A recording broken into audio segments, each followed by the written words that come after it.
Hello दोस्तों, orbital chemistry में आपका स्वागत है। हम लोग सॉल्यूशन का चैप्टर कर रहे थे और सॉल्यूशन के चैप्टर में अगर हम लोग बात करते हैं, पिछले लेक्चर पे मैंने आपको बताया था कॉलीगेटिव प्रॉपर्टीज़। और कॉलीगेटिव प्रॉपर्टीज़ की बात आई थी तो मैंने आपको वहाँ पर दो कॉलीगेटिव प्रॉपर्टीज़ आपको पढ़ा दिया था। पहला कौन सा था? रिलेटिव लवरिंग वेपर प्रेशर्स, ठीक है। और दूसरा कौन सा था वहाँ पर? एलिवेशन बॉइलिंग पॉइंट्स, ठीक है। ये दो वहाँ पर टॉपिक्स हो चुके थे। अब हम लोग आज यहाँ पर तीसरा टॉपिक यहाँ पर देखने वाले हैं, तीसरा कॉलीगेटिव प्रॉपर्टीज़, जिसका नाम है डिप्रेशन इन फ्रीजिंग पॉइंट। हम उसकी बात करते हैं, ठीक है। तो चलिए देखते हैं यहाँ पर डिप्रेशन इन फ्रीजिंग पॉइंट। देखो, ये थर्ड नंबर की कॉलीगेटिव प्रॉपर्टीज है। मैंने कहा था केवल 4 कॉलीगेटिव प्रॉपर्टीज हैं, 5वीं कोई नहीं होती है, ठीक है। और एक एक करके हम उनको पढ़ रहे थे। 2 हम पढ़ चुके हैं, तीसरा यहाँ पर हम आज पढ़ने वाले, नाम है डिप्रेशन फ्रीजिंग पॉइंट। देखो, सबसे पहले अगर आपको ये टॉपिक पढ़ना है तो सबसे पहले आपको फ्रीजिंग पॉइंट की डेफिनेशन आनी चाहिए, ठीक है। फ्रीजिंग पॉइंट की डेफिनेशन, क्योंकि वही तो यहाँ पर होगा कि आखिर फ्रीजिंग पॉइंट के साथ क्या होगा, ठीक है। तो वो सीखने के लिए मैं आपको सबसे पहले बता दूं कि अगर जैसे कि मैंने आपको बॉइलिंग पॉइंट सिखाया था पिछले लेक्चर पे और आपको बताया था कि बॉइलिंग पॉइंट क्या होता है, तो आपने क्या बताया वहाँ पर कि जब किसी लिक्विड का वेपर प्रेशर बढ़ करके एटमॉस्फेरिक प्रेशर के बराबर हो जाता है, जिस टेम्परेचर पे, उसी को हम क्या बोलते हैं? उसका बॉइलिंग पॉइंट कहते हैं। ऐसे ही याद रखना कि अब हम क्या करते हैं यहाँ पर कि फ्रीजिंग पॉइंट के लिए भी यहाँ पर किसी का वेपर प्रेशर किसी के बराबर होने वाला है। क्या होता है मैं आपको बताऊँ, ध्यान से समझना कि जैसे हमें पता है हर एक लिक्विड का अपना एक वेपर प्रेशर होता है। क्या होता है? वेपर प्रेशर लिक्विड का। वैसे याद रखना एक बात और आपको माननी पड़ेगी कि उसके अगर सॉलिड फेज की बात करें तो सॉलिड फेज का भी अपना कुछ वेपर प्रेशर होता है, लेकिन वो बहुत ज़्यादा नहीं होता होगा, बहुत कम होता है, लेकिन होता है तो होता है। अब जैसे मैं मान लेता हूँ एक लिक्विड था, ठीक है, एक लिक्विड है, ठीक है, ये एटमॉस्फेरिक प्रेशर है, ये लिक्विड का वेपर प्रेशर ये है। तो अभी लिक्विड फॉर्म में तो उसका वेपर प्रेशर आपको इतना ऐसा देखने को मिल रहा है, लेकिन अगर इस लिक्विड का कोई सॉलिड फॉर्म होता है ना, उसका वेपर प्रेशर इससे भी ज़्यादा कम होगा, लिक्विड से भी कम होगा। ऐसे मान लेते हैं यहाँ पर है। अब अगर हमें पता है कि इस लिक्विड को मैं हीट करूँगा तो इसका वेपर प्रेशर बढ़ता जाएगा और एक समय आएगा वो एटमॉस्फेरिक प्रेशर के बराबर हो जाएगा, ठीक है, बॉइलिंग पॉइंट को टच कर जाएगा। लेकिन अगर हमने हीट किया, ठीक है, टेम्परेचर दिया तो बढ़ता गया वेपर प्रेशर। तो ऐसे एक चीज़ ये बताओ, अगर टेम्परेचर को घटाते जाएं तो क्या होगा?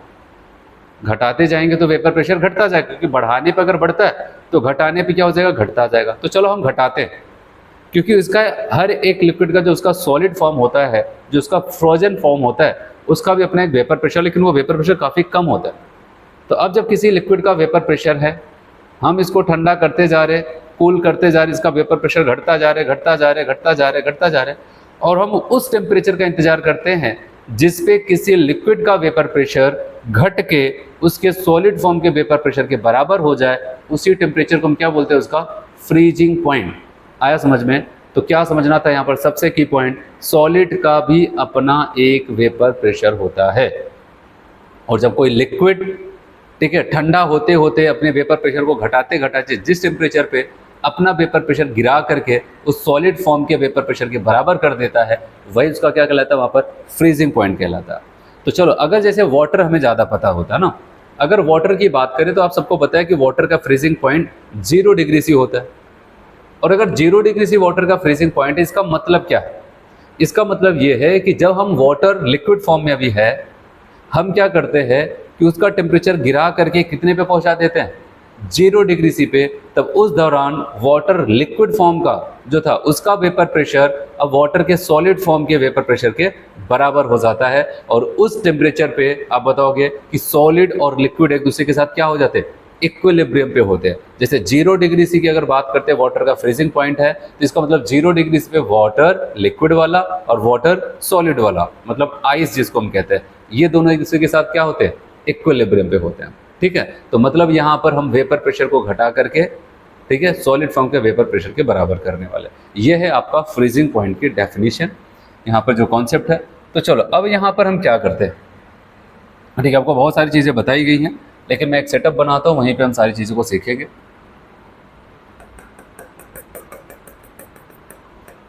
देखो, हम कॉलीगेटिव प्रॉपर्टीज़ पढ़ रहे हैं, और मैंने कहा था कि अगर हम चाहते हैं कि experimental colligative properties calculated colligative properties के बराबर हो, तो हम जो सोल्यूट वहाँ पर यूज़ कर रहे हैं वो सोल्यूट कैसा होना चाहिए? वहाँ पर नॉन वोलेटाइल हो,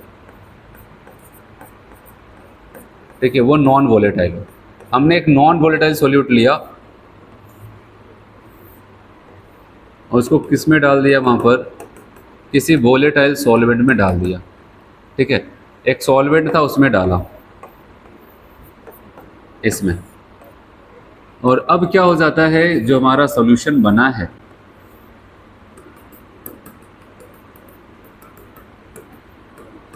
ठीक है, ये बन जाता है सॉल्यूशन, ठीक है। ये अब चूंकि हमारा टारगेट है फ्रीजिंग पॉइंट को समझाना, तो हम फ्रीजिंग पॉइंट पे बात करते हैं। जब ये सॉल्वेंट प्योर फॉर्म में था, इसका जो फ्रीजिंग पॉइंट है हम मान लेते हैं वहाँ पर TF, क्या मान लेते हैं, TF। और जब हमने नॉन वोलेटाइल सॉल्यूट डाल दिया तो इसका फ्रीजिंग पॉइंट अब मान लेते हैं TF डैश, ठीक है, ऐसे। अब इस बात का ध्यान देना कि जब हम सॉल्वेंट को प्योर फॉर्म में था फ्रीज किए तो TF टेम्परेचर पे फ्रीज हो गया, मतलब उसका फ्रीजिंग पॉइंट मिल गया। और जो इसमें नॉन वोलेटाइल सॉल्यूट को डाले तब यहाँ पर टेम्परेचर कुछ और हो गया, वो TF डैश हो जाता, मतलब फ्रीजिंग पॉइंट कुछ और हो जाता है। अब सवाल ये आता है इन दोनों में से बड़ा कौन है। याद रखना, एक सिंपल सा एग्जांपल मैं आपको बताता हूँ। अगर जैसे प्योर वाटर आप ले लिए, आपने देखा उसका फ्रीजिंग पॉइंट 0 डिग्री सी पे मिल गया, लेकिन आप एक काम करो, उस वाटर में अगर आपने कुछ चीज़ें डाल दी, जैसे शुगर वगैरह डाल दिया, मान लेते चीनी वगैरह अच्छी खासी मात्रा में मिला करके रख दो। अब आप इसको 0 डिग्री से फ्रीज करा के देखो, आप देखेंगे वो 0 डिग्री सी पे फ्रीज नहीं होगा, ठीक है। अब कह रहा है कि 0 अपने माइनस में 3, 5, 4, 10 माइनस में जाकर के फ्रीज हो रहा है। इसका मतलब क्या होता है आपको पता है, जब हम नॉन वोलेटाइल सॉल्यूट को वहाँ पर डालते हैं तो उसका फ्रीजिंग पॉइंट घटता जाता है। घटने का मतलब क्या हो जाता है, पहले 0 था, अब माइनस जाने का मतलब क्या हो जाता है, टेम्परेचर और डाउन हो गया ना, बताओ। तो अब पता चला और सॉल्यूट को डाल दिया, और ज़्यादा नीचे चला जा रहा है टेम्परेचर। तो इसका मतलब अगर हमसे यहाँ पर पूछा जाए भाई इन दोनों में से बड़ा कौन है, छोटा कौन है, तो आप बताओगे यहाँ पर TF बड़ा है और TF डैश क्या हो जाता है, छोटा है। मतलब सॉल्वेंट की फ्रीजिंग पॉइंट की वैल्यू ज़्यादा मिलेगी और सॉल्यूशन की फ्रीजिंग पॉइंट की वैल्यू और नीचे जा करके मिलेगी, ठीक है। टेम्परेचर और डाउन करेंगे तब जा करके आपको सॉल्यूशन का फ्रीजिंग पॉइंट मिलेगा, ठीक है। तो अब अगर हमसे पूछा जाए, जैसे एक एग्जाम्पल अगर मैं ऐसा लेता हूँ, क्योंकि वाटर का तो मैंने लिया, मान लेते कोई और दूसरा लिक्विड है, हो सकता है 10 डिग्री सी पे ही फ्रीज हो जाता है। क्या हो जाता है, 10 डिग्री सी पे वो फ्रीज हो जाता है। अगर उसमें नॉन वोलेटाइल सॉल्यूट को डाला और अब वो जा करके 5 डिग्री सी पे फ्रीज हो रहा है, पहले 10 पे हो जाता था, अब 5 पे जा करके फ्रीज हो रहा है। अब अगर हमसे पूछा जाए बताओ कितने का फ्रीजिंग पॉइंट में कमी आई, डिप्रेशन फ्रीजिंग पॉइंट कितना आया, या फिर पूछा जाए फ्रीजिंग पॉइंट में गिरावट कितनी है, तो आप कैसे बताओगे, पहले 10 था अब हो जाता है 5। इसका मतलब क्या हो जाता है, 5 की कमी आई है। मतलब कि यहाँ पर आप कैसे निकालोगे इनके बीच का अंतर, अब बताओगे हम डेल्टा TF निकालेंगे, और डेल्टा TF बराबर क्या हो जाएगा, अब बताओगे यहाँ पर, बताओ क्या, ज़्यादा में से कम को घटाएंगे तभी तो, कैसे आपका 5 आया था, 10 में से 5 को घटाया, तो बताओगे TF माइनस TF डैश। तो याद रखना इलेवेशन बॉइलिंग पॉइंट्स में भी ऐसे ही कुछ था, उसको अभी हम किसी में से किसी को घटाते थे। ऐसे फ्रीजिंग पॉइंट का भी आ रहा आपको डिप्रेशन फ्रीजिंग पॉइंट, लेकिन इस बात का ध्यान देना, हम जब डिप्रेशन निकाल रहे हैं यहाँ पर या फिर वहाँ पर एलिवेशन निकालते थे, हमेशा ज़्यादा में से कम को घटाते थे। और आपको पता है जब हम बॉइलिंग पॉइंट की बात कर रहे थे तब सोल्यूशन का बॉइलिंग पॉइंट ज़्यादा हुआ करता। बॉइलिंग पॉइंट्स के केस में सोल्यूशन का बॉइलिंग पॉइंट ज़्यादा था। मैंने कहा वाटर था 100 डिग्री से पहले प्योर फॉर्म में फ्रीज वहाँ पर बॉयल कर रहा था, हमने कुछ डाल दिया, अब 110 पे बॉयल करने लगा। तो सोल्यूशन अगर हम एलिवेशन बॉइलिंग पॉइंट के रेस्पेक्ट में देखेंगे तो वहाँ पर क्या करते थे पता है, TF या फिर TB डैश माइनस TB करते थे, लेकिन यहाँ पर फ्रीजिंग पॉइंट के रेस्पेक्ट में सॉल्वेंट का फ्रीजिंग पॉइंट ज़्यादा होता है, इसलिए इसमें से इसको घटाया गया। बॉइलिंग पॉइंट के केस में इसमें से इसको घटाते थे। फॉर्मूले सबके मिलते जुलते होंगे, लेकिन जो की पॉइंट है जहाँ पर आपको ध्यान देना है क्या डिफरेंसेस हैं दोनों में से, वो ध्यान देना वहाँ पर, ठीक है। ऐसा कुछ हो जाता है। फिर अगर हमसे पूछा जाए कि हमें सोल्यूशन का फ्रीजिंग पॉइंट बताओ, क्योंकि ये तो रिलेशन आप देख लिए, और इस रिलेशन में जिसको हम कह रहे हैं ये डेल्टा TF, ठीक है, जो गिरावट को बता रहे हैं कि कितने की गिरावट आई, यही है हमारा कोलिगेटिव प्रॉपर्टीज, जिसको कहते हैं डिप्रेशन इन फ्रीजिंग पॉइंट। इसे क्या बोलते हैं, डिप्रेशन इन फ्रीजिंग पॉइंट इसको कहा जाता है। आया समझ रहे? तो चलो अब आते हैं यहाँ पर, अगर हमें डिप्रेशन फ्रीजिंग पॉइंट दे दे और जो हमारा सॉल्वेंट है उसका फ्रीजिंग पॉइंट हमें पता हो, तो सोल्यूशन का फ्रीजिंग पॉइंट निकालना हो तो हम क्या करेंगे बताओ। सोल्यूशन का फ्रीजिंग पॉइंट निकालना होगा तो हम इसको इधर भेज देते हैं, माइनस है तो प्लस हो जाएगा, ये इधर प्लस में तो उधर माइनस हो जाएंगे। अब बताएंगे TF minus delta T F आ जाता है। क्या हो जाएगा,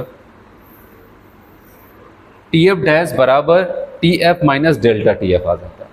और यहाँ पर अगर हम बात करते हैं टी एफ डैश बराबर, अगर वाटर का केस हो, किसका हो, वाटर, बताओ अगर वाटर का केस हो, सॉल्वेंट हमारा वाटर, तो वाटर का बताओ टी एफ की वैल्यू कितनी हो जाती है, 0 डिग्री सी।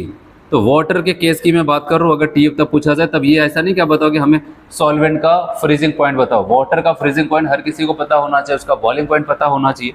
ये अगर वाटर का केस होगा, एज अ सॉल्वेंट हमारा वाटर है, तो हम यहाँ पर 0 माइनस डेल्टा टी एफ कर देते हैं। आया समझ में? तो इसका मतलब आप बताओगे उस कंडीशन में क्या हो जाएगा, ये वाटर के केस की ही बात कर रहा हूँ मैं, माइनस डेल्टा टी। जो डिप्रेशन फ्रीजिंग पॉइंट आई है उसमें माइनस से मल्टीप्लाई कर देंगे, आपका क्या आ जाएगा, वहाँ पर सोल्यूशन का फ्रीजिंग पॉइंट आ जाता है। ठीक है, तो ये आपको ध्यान देना, ये वाटर का स्पेशल केस था। और नहीं तो फ्रीजिंग पॉइंट डिप्रेशन निकालने के लिए, फिर डिप्रेशन फ्रीजिंग पॉइंट निकालने के लिए टी एफ में से टी एफ डैश को घटाए, मतलब सॉल्वेंट के फ्रीजिंग पॉइंट में से सोल्यूशन के फ्रीजिंग पॉइंट को घटा देते, ये आ जाता है यहाँ पर। चलिए इतना हुआ। अब यहाँ पर देखते हैं और क्या क्या आपको बताया गया, कुछ थ्योरेटिकल पोर्शन, फिर इसके बाद यहाँ पर ये सारी चीज़ें। ये तो मैंने आपको बताया फ्रीजिंग पॉइंट होता क्या रहा, कह रहा है freezing point is the temperature at which vapour pressure of liquid state, किसका, liquid state of a substance is same as vapour pressure of solid state of a same substances. ठीक है, उसी सब्सटेंस का क्या हो जाए, vapour phase of solid state के बराबर हो जाए। कहा गया we know that freezing point of water is 0 degree C, जैसे हमें पता है वाटर का फ्रीजिंग पॉइंट 0 डिग्री सी होता है। It means at 0 degree C vapour pressure water, कौन सा वाटर, लिक्विड वाला, is equal to vapour pressure of solid state. मतलब कि वाटर का जो वेपर प्रेशर लिक्विड का होगा और आइस फॉर्म का जो होगा, दोनों बराबर होते हैं, कौन से टेम्परेचर पे, 0 डिग्री सी पे। ठीक है, ये स्ट्रक्चर याद रखना, भी आगे काम आएगा। ठीक है, इसको हटाते हैं, ये जो सेटअप पूरा बनाया है। फिर यहाँ पर और क्या बता रहे, कह रहे कि vapour pressure of solution containing a non volatile solute.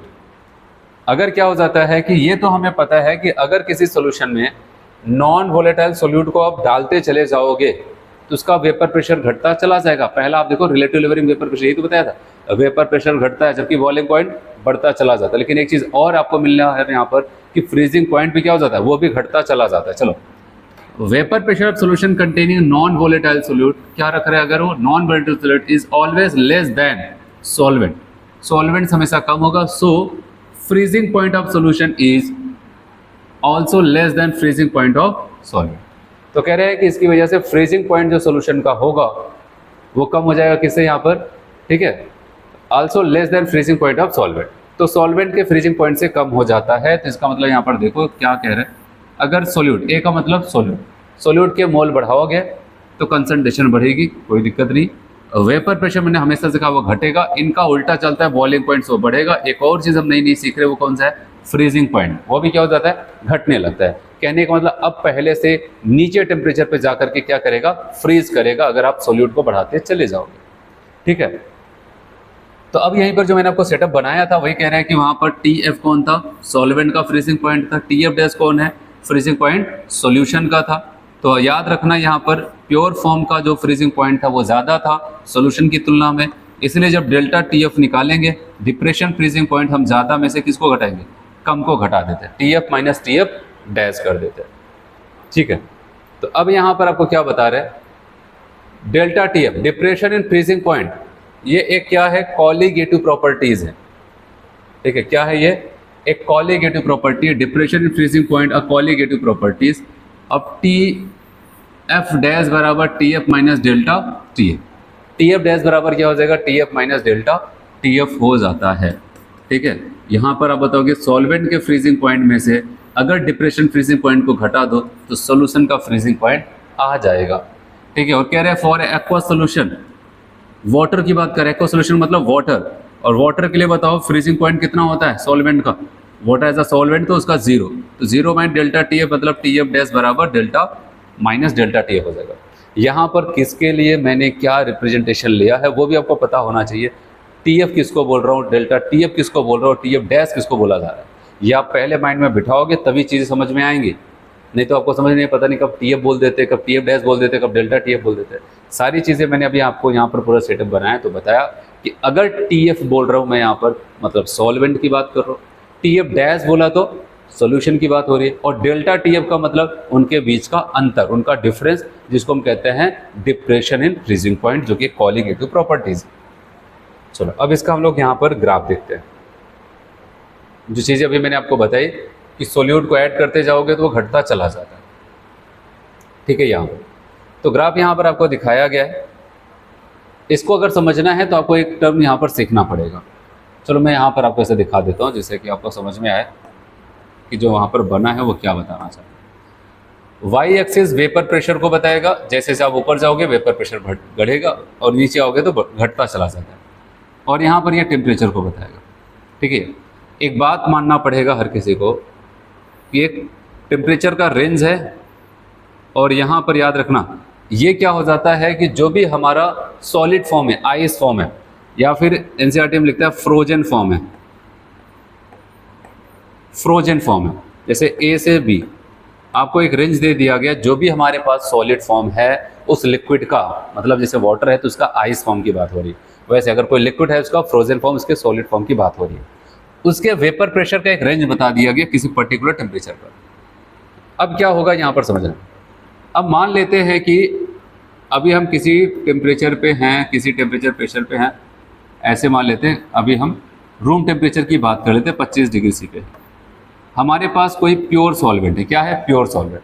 याद रखना टेम्परेचर बढ़ाओगे तो इसका वेपर प्रेशर, ये वेपर प्रेशर यहाँ से हम इसका काउंट करेंगे। किसी टेम्परेचर बढ़ाने पर वेपर प्रेशर ऊपर की तरफ जाएगा, घटाने पर नीचे की तरफ आएगा। हम नीचे आ रहे, पीछे आ रहे हैं, तो जैसे जैसे इसको कूल करते जाते हैं 25 से 20 ऐसे और घटाते जाते हैं 15, ऐसा हम लोग करते जाते हैं। तो जैसे इसको घटाएंगे इसका वेपर प्रेशर भी क्या होगा, घटता जाएगा, घटता जाएगा, घटता जाएगा, और पता चला घटते घटते वो जाकर किसी एक पॉइंट पर, ठीक है, सॉलिड के वेपर प्रेशर के बराबर हो रहा है। ये कौन है, हमारा सॉल्वेंट, ठीक है, सॉल्वेंट। तो प्योर सॉल्वेंट का वेपर प्रेशर जैसे हम टेम्परेचर को घटाते हैं, ये भी घटता गया, और एक समय आया वो क्या करता है, सॉलिड फॉर्म या फिर फ्रोजन फॉर्म के किसी एक पॉइंट को टच कर देता है, मतलब उसी के बराबर आ जाता है। और जब बराबर आ गया तो इसी को हम कहते हैं भाई इसका मिल गया क्या, इसका फ्रीजिंग पॉइंट। और दूसरा यहाँ पर ध्यान देना, अब अगर मैं क्या करूँ यहाँ पर कुछ ऐसे, अब यहाँ से स्टार्ट करता हूँ। मान लेते हैं अब यहाँ पर हम सॉल्यूशन बना दिया, इसलिए देखो अब इसको मैं नीचे से क्यों स्टार्ट करूँ, क्योंकि ये वेपर प्रेशर बता रहा है। ये प्योर फॉर्म का वेपर प्रेशर था जब यहाँ पर प्योर फॉर्म था P0, और ये क्या हो जाता है जब सॉल्यूशन बना लिया, सॉल्यूशन का हमेशा वेपर प्रेशर कम होगा। अब इसको भी ठंडा करते हैं, ठीक है, जैसे जैसे नीचे पीछे आते हैं यहाँ पर ये ठंडा होता जाएगा, इसका वेपर प्रेशर घटेगा घटेगा। ये देखो अब उतना टेम्परेचर हमने दे दिया, उतना टेम्परेचर हमने दे दिया जितने पे हमारा प्योर सॉल्वेंट फ्रीज कर गया था, ठीक है। अब ये फ्रीज नहीं कर रहा है, हमने कहा भाई इसको और तब ठंडा करो, और ठंडा किया और ठंडा किया, तब जा करके किसी टेम्परेचर पे वो इस सॉलिड फॉर्म के किसी पॉइंट को टच करता है। जिस पॉइंट पे टच करेगा इसका मतलब उसी के साथ अब इक्विलिब्रियम बना चुका है। तो अब बताओगे अब यहाँ पर वो टच कर रहे हैं, तो इसका मतलब अब ये इसका मिल जाएगा फ्रीजिंग पॉइंट, जिसको हम कहेंगे क्या, ये सॉल्यूशन है। अब बताओगे सॉल्यूशन, इसलिए इसको हम क्या दिखा रहे हैं, TF डैश। प्योर फॉर्म में था तो TF, सॉल्यूशन में और नीचे आना पड़ा और पीछे आना पड़ा, और कह रहे अगर इन्हीं के बीच का आप डिफरेंस देख लेंगे यही हमें डेल्टा TF का इंफॉर्मेशन देगा, जिसको कहते हैं डिप्रेशन इन फ्रीजिंग। कितने की गिरावट आई वो, जैसे मान लेते ये 10 था ये 5 है। अब बताओगे यहाँ पे इसके बीच का तो कितने का गैप हुआ, 5 का ही तो हुआ। ये 10 - 5 करेंगे तो 5 आ जाता है इनके बीच का डिफरेंस, तो इसका मतलब डिप्रेशन फ्रीजिंग पॉइंट उसका आ जाएगा 5। तो वो चीज़ें मैंने आपको यहाँ पर बताई, वही ग्राफ यहाँ पर बना था। यहाँ पर बताया गया A से B का जो रेंज आपको दिखाया जा रहा है, ठीक है, A से B का जो आपको रेंज दिखाया जा रहा है यहाँ पर, ये किसका है, मैंने कहा था फ्रोजन सॉल्वेंट का है, यहाँ पर फ्रोजन पार्ट का है, मतलब एक सॉलिड फॉर्म का है। और ये मैंने कहा था कि आपको यहाँ पर ये सॉल्वेंट का है और ये सॉल्यूशन का है, ठीक, ऐसा कुछ है। तो ये इनके बीच का जो अगर डिफरेंस आप निकाल लेंगे तो आपको डेल्टा TF पता चल जाता है। चलिए बताओ यहाँ तक कोई दिक्कत। तो यहाँ तक मिला जुला के ये ध्यान देना था कि नॉन वोलेटाइल सॉलिड डालते जाओगे तो फ्रीजिंग पॉइंट घटता चला जाएगा। आप उसको ग्राफ से समझो या कुछ भी, हाँ हो सकता है कभी आपको ग्राफ ऐसा दे दिया जाए और उस ग्राफ में यहाँ पर A, यहाँ पर B, यहाँ पर C ऐसा लिख दिया और पूछा जाए A, B, C क्रमशः कौन है ये बताओ। तो याद रखना ये उस जो हमारा सॉल्वेंट है उसका फ्रोजन पार्ट है, ये सॉल्यूशन का है और ये यहाँ पर सॉल्वेंट है। चलिए आते हैं यहाँ पर। अच्छा एक बात का यहाँ पर ये भी पॉइंट आप याद रखना जो मैं आपको बताने जा रहा हूँ। अगर मान लेते हैं हमने क्या लिया, कोई भी एक लिक्विड लिया, उसमें कोई सॉलिड पार्टिकल डाल दिया, सॉल्यूट डाल दिया, सॉल्यूट डाल दिया। अब अगर उसको हम फ्रीज करते हैं, ठीक, हम क्या करते हैं, उसको फ्रीज करते हैं। जैसे मान लेते हैं आपने फ्रीज़र वगैरह में रख दिया, अब वो क्या हो जाता है, लिक्विड से सॉलिड बन गया। तो सवाल आता है क्या वहाँ पर सॉल्यूट और सॉल्वेंट दोनों की फिजिकल स्टेट बदली या फिर किसी एक की बदली? तो इस बात का ध्यान देना, केवल और केवल किसकी फिजिकल स्टेट बदलती है, सॉल्वेंट की बदलती है। जैसे वाटर में हमने कुछ डाल दिया, चीनी वगैरह डाल दिया, ठीक, अब उसको क्या करते हैं, फ्रीज़र में रख देते हो, फ्रीज हो जाता है, पूरा आइस बन जाता है वहाँ पर, ठीक है। तो अब वहाँ पर केवल वाटर ही अपनी फिजिकल स्टेट को बदलता है, मतलब सॉल्वेंट की फिजिकल स्टेट बदलती है, ठीक है, सॉल्यूट का नहीं बदलता है। वही चीज़ आपको यहाँ पर बताया जा रहा है।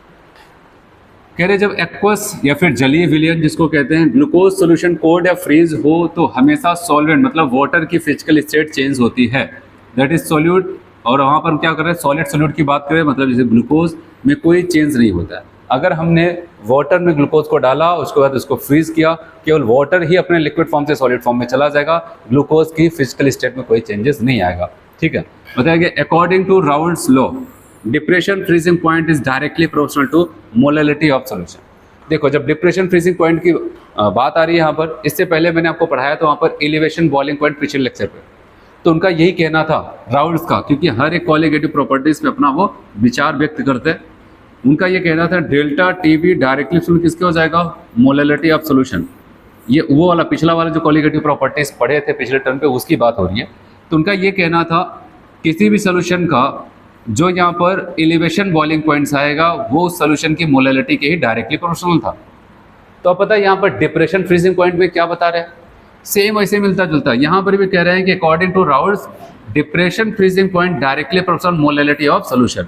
तो यहाँ पर भी सेम चीज़ कह रहे हैं कि कितने का डिप्रेशन आएगा, डिप्रेशन फ्रीजिंग पॉइंट, वो भी निर्भर करेगा किसके ऊपर, सोल्यूशन की मोलैलिटी के ऊपर। और अब बताओ अगर यहाँ पर मैंने आपको ये बताया delta T F directly proportional molality of solution, तो आपको बताया डायरेक्टली प्रोपोर्शनल के साइन को हटाएंगे तो किसकी एंट्री करानी पड़ेगी भाई, कांस्टेंट की एंट्री करानी पड़ेगी। तो यहाँ पर क्या आ जाएगा, डेल्टा टी एफ बराबर के एफ इंटू एम। और के एफ को हम क्या बोलते हैं, यहाँ पर के एफ को कहा जाता है मोलर डिप्रेशन कांस्टेंट या फिर क्रायोस्कोपिक कांस्टेंट के नाम से जाना जाता है। यहाँ पर भी तो ऐसे ही था, ध्यान दो, ये पिछला वाला थोड़ा सा बता रहा हूँ, यहाँ पर के भी लिख दिया करते थे और इसको क्या बोलते थे, मोलर एलिवेशन कांस्टेंट या फिर एबिलियोस्कोपिक कांस्टेंट। इसको क्या बोलते हैं, depression constant, molar depression constant या फिर क्रायोस्कोपिक कांस्टेंट। क्रायो टर्म आपको पता होगा, क्रायोस्कोपी तो आपको पता है वहाँ पर ये फ्रीज करने की ही बात कर रहे हैं ना, कोई लो टेम्परेचर की बात करता है। तो चलो यहाँ पर अगर यूनिट की बात करते हैं, सेम यूनिट वहाँ पर, जैसे वहाँ पर आपको बताया था केल्विन किलोग्राम पर मोल, तो हम के एफ पे डिस्कशन करने जा रहे हैं जैसे वहाँ पर किया था वैसे। तो आपने देखा यहाँ पर के एफ को कहते हैं मोलर डिप्रेशन कांस्टेंट या फिर क्रायोस्कोपिक कांस्टेंट। के की यूनिट अगर हम बात करते हैं केल्विन किलोग्राम पर मोल आ जाता है, ठीक है। ये तो होगा जैसे सेम वहाँ पर था वैसे यहाँ पर भी है। अगर कोई 1 मोलर सोल्यूशन ले लिया जाए तो बताओ, अभी जो फॉर्मूला हमने देखा डेल्टा टी एफ बराबर के एफ इंटू एम, अगर मोलैलिटी 1 आ जाएगी, क्या आ जाती है 1, तो बताओ डेल्टा टी एफ बराबर किसके हो जाएगा, के एफ के, यही तो आ जाएगा। इसको अगर आप शब्दों में बोले तो कैसे बोल सकते हैं, ठीक है। अगर कोई भी ऐसा सोल्यूशन हो जिसकी मोलैलिटी 1 हो तो उसमें उसका डिप्रेशन एंड फ्रीजिंग पॉइंट क्या हो जाएगा, के एफ, मतलब क्या, मोलर डिप्रेशन कांस्टेंट या फिर क्रायोस्कोपिक कांस्टेंट के ही बराबर आ जाता है, ठीक है। तो वही लाइन आपको यहाँ पर बताया गया, मोलर डिप्रेशन कांस्टेंट के F is equal to depression in freezing point when molality of solution is 1। जब किसी सोल्यूशन की मोलैलिटी कितनी होगी 1, तो मोलर डिप्रेशन कांस्टेंट क्या हो जाएगा, ठीक है। वहाँ पर अब बताओगे molar depression constant, molar depression constant के बराबर कौन हो जाएगा आपका, डेल्टा टी एफ, मतलब वहाँ पर depression freezing point molar depression constant के बराबर हो जाता है। चलो ये तो आपने देखा। अगर यहीं पर हम बात करते हैं,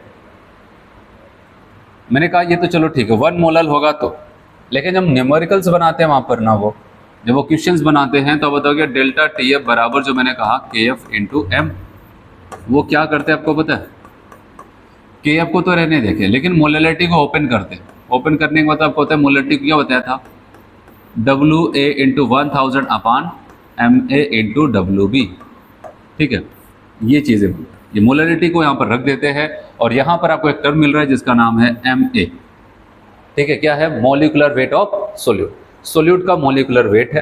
तो अब अगर कभी क्वेश्चंस में हमें डेल्टा टीएफ डायरेक्ट इनडायरेक्ट दे दे, केएफ दे दे, डब्ल्यू, ये सारी चीज़ें दे करके सोल्यूट का मॉलिक्यूलर वेट निकालना चाहे तो आप बता सकते हैं, क्योंकि मैंने आपको बताया था कि जो हमारे क्वालिटेटिव प्रॉपर्टीज होते हैं उनका बेस्ट एप्लीकेशन ये होता है कि नॉन वोलेटाइल सोल्यूट का मॉलिक्यूलर वेट बताना है। उसी को यहाँ पर लिख दिया गया, मैंने यहाँ पर लिख दिया कि जैसे कि आपको पता चले कि कैसे आया है, ऐसा नहीं कि आपको डायरेक्टली लिख दिया गया।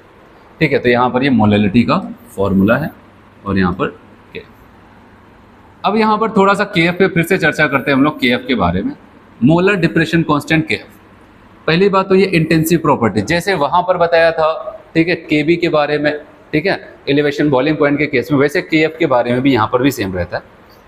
ये भी एक इंटेंसिव प्रॉपर्टीज है, ये सॉल्वेंट की प्रॉपर्टीज है, डिफरेंट डिफरेंट सॉल्वेंट के लिए केएफ की वैल्यू डिफरेंट डिफरेंट आएगी। तो कहने का मतलब सोल्यूशन कैसा है, गाढ़ा है, हल्का है, उससे कोई मतलब नहीं है। ठीक है, मतलब यहाँ पर यह है कि आपने कौन सा सॉल्वेंट सेलेक्ट किया, आपने वाटर लिया, अल्कोहल लिया, बेंजोइक एसिड लिया, ठीक है, क्या आपने यूज़ किया वहाँ पर, बेंजीन लिया, तो जो कुछ भी आप वहाँ पर यूज़ करते हैं, ठीक है, तो ऐसा कुछ वहाँ पर रहता है।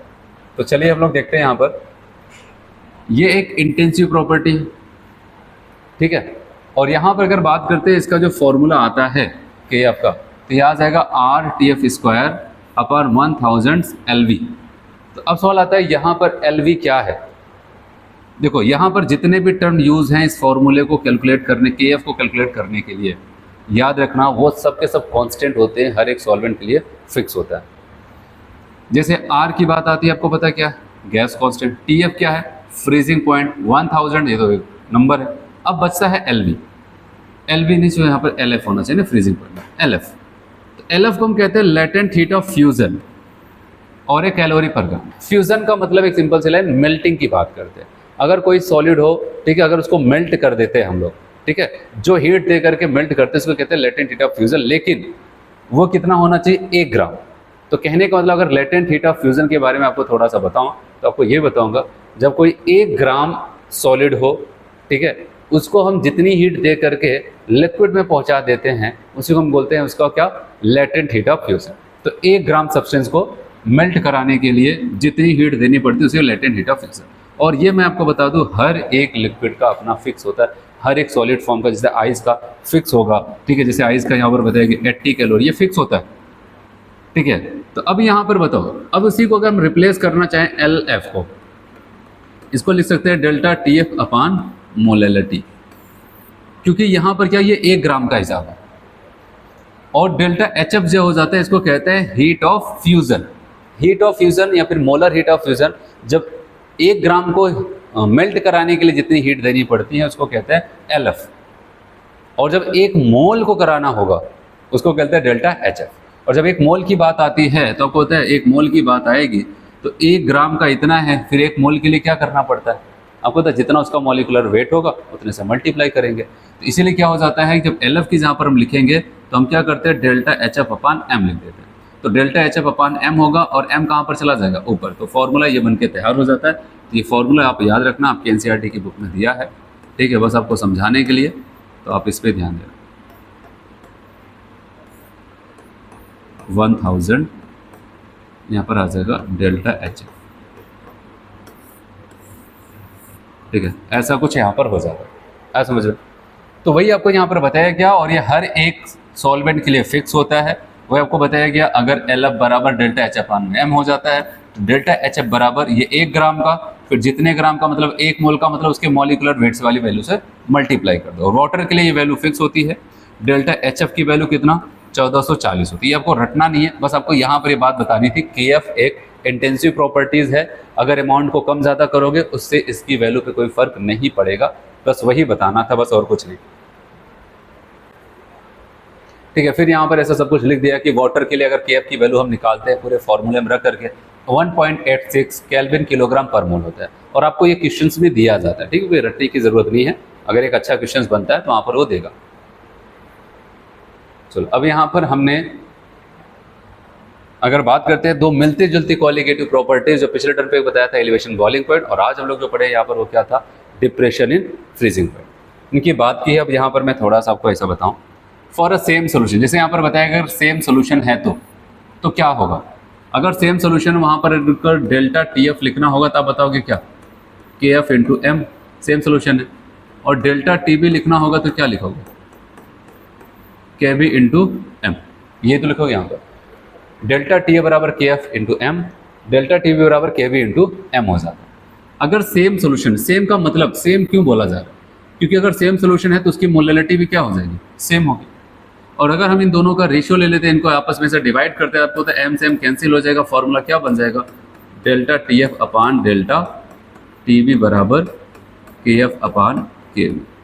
ठीक है, ये फॉर्मूला बन के तैयार हो जाता है, ऐसा कुछ। तो कहने का मतलब ये है कि अगर कल को कोई एक ऐसा क्वेश्चन हमें दे दिया जाए और वहाँ पर बताया जाए सेम सोल्यूशन है, अगर उसका डिप्रेशन फ्रीजिंग पॉइंट इतना है, बताओ उसका एलिवेशन बॉइलिंग पॉइंट्स क्या हो जाएगा, तो हमारे पास ये फॉर्मूला है, हम वहाँ पर इसको बता सकते हैं। डेल्टा TF अपान डेल्टा TB बराबर KF अपान KB। KF और KB की वैल्यू आपको क्वेश्चंस में देगा, और डेल्टा TF जैसे मान लेते हैं इस दोनों में से एक हमसे पूछा जाएगा, एक दिया जाएगा, डायरेक्ट इनडायरेक्ट दिया जाएगा। ठीक है, तो वो करना होता है। तो चलो हम क्वेश्चंस करते हैं, आपको क्लियर होगा कि आखिर क्या होगा। क्वेश्चन नंबर 24,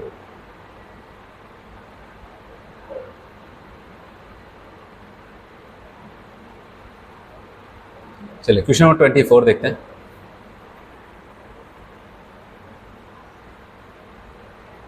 कह रहे for an aqueous solution freezing point is, minus में आपको बताया गया 0.186 degree C, elevation of boiling points of the same solution is KF 1.86 degree C per mole kilogram. उसके बाद यहाँ पर KB की वैल्यू दिया। तो अगर आप क्वेश्चन में देखिए क्या है पूछा गया, हमें क्या बताओ, एलिवेशन, देखो यहाँ पर लिखना elevation boiling point same solution का क्या होगा। आपको यहाँ पर जैसे आपने देखा कि हमें जानकारी फ्रीजिंग पॉइंट का दे करके एलिवेशन बॉइलिंग पॉइंट्स का पूछ रहा हूँ, कह रहे भाई सेम सोल्यूशन है, ये इंजीनियरिंग में पूछा हुआ क्वेश्चन है। तो हम यहाँ पर इसको जब सॉल्व करते हैं तो हमारे माइंड में तुरंत के तुरंत एक फॉर्मूला आ जाता है, डेल्टा TF अपान डेल्टा TB बराबर KF अपान KB। बताओ यही तो आ जाता है। अब इसमें क्या ध्यान देना है आपको, कह रहे हैं कि अगर डेल्टा TF की बात करते हैं, क्या क्वेश्चन में डेल्टा TF दिया है, सोचो डेल्टा TF दिया है, कह रहे हैं फ्रीजिंग पॉइंट, एक्वस सोल्यूशन का फ्रीजिंग पॉइंट है, मतलब हमें फ्रीजिंग पॉइंट दिया सोल्यूशन का, लेकिन हमें रखना क्या है यहाँ पर TF। अच्छा, एक्वस का मतलब क्या होता है, वाटर। तो मैंने आपको एक बात बताई, डेल्टा TF अभी हमें पता नहीं है, डेल्टा TF पता करना पड़ेगा। तो डेल्टा TF बराबर मैंने कहा था TF माइनस TF डैश, बताओ याद आ रहा है कि नहीं याद है, ऐसे ही तो बताया था। डेल्टा TF बराबर ये कौन है, TF किसका होगा, एक्वस सोल्यूशन, मतलब कौन है वहाँ पर सॉलिड हमारा, वाटर। और वाटर का डिग्री सी में कितना हो जाता है, फ्रीजिंग पॉइंट 0 माइनस, यहाँ पर माइनस, फिर वहाँ पर आते हैं TF की वैल्यू रखते हैं, TF की वैल्यू में भी माइनस है 0.186। ठीक है, इसको रखते हैं, माइनस माइनस क्या हो जाएगा, प्लस। तो डेल्टा TF बराबर आप निकालेंगे 0.186 आ जाता है। अब वैल्यू को रखते हैं यहाँ पर, ठीक है। अब रखते हैं, मैं डायरेक्ट यहाँ पर सॉल्व करता हूँ, 0.186 अपान डेल्टा TB बराबर KF की वैल्यू कितनी है, 1.86 अपान KB 0.512। ठीक, ऐसा कुछ हो जाता है। तो अब इसको अगर हम यहाँ पर देखते हैं तो देखो क्या होगा, यहाँ पर अगर आप इसको कैंसिल करेंगे, कैंसिल हो जाएगा, 3 डिजिट के बाद था, ये 2 के बाद था, यहाँ पर बताओगे 1 डिजिट के बाद ये बचा रह जाएगा। तो अब बताओगे डेल्टा TB बराबर, ये जाके मल्टीप्लाई होगा 0.1 से, तो बताओगे 0.0512 कितना आ जाएगा। यहाँ समझ में, तो कौन सा ऑप्शन जा रहा है, सेकंड। ये तब था जब सेम सोल्यूशन हो, और उस सेम सोल्यूशन की अगर बात की जा रही है और वहाँ पर क्या हो जाएगा, ठीक है, एक का दे करके और दूसरे का पूछा जाए, तो ऐसा आप कर सकते हैं।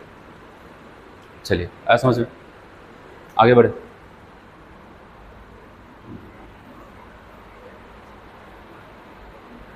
चलो क्वेश्चन नंबर 25,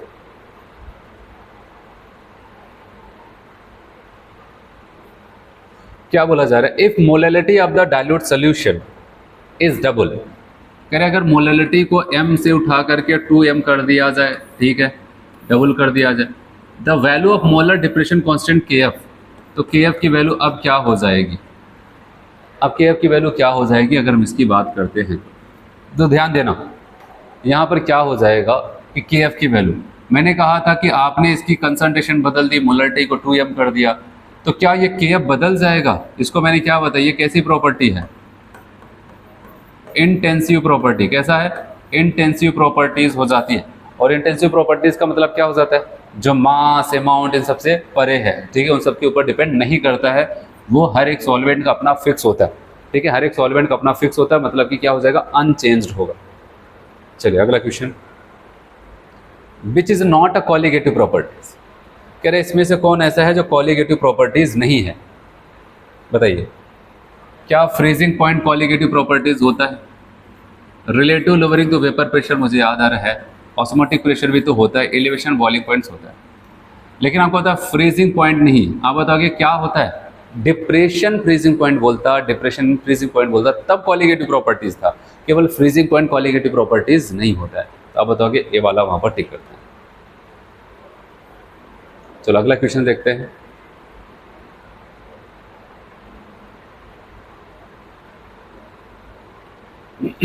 नेक्स्ट क्वेश्चन यहां पर आपको 27 नंबर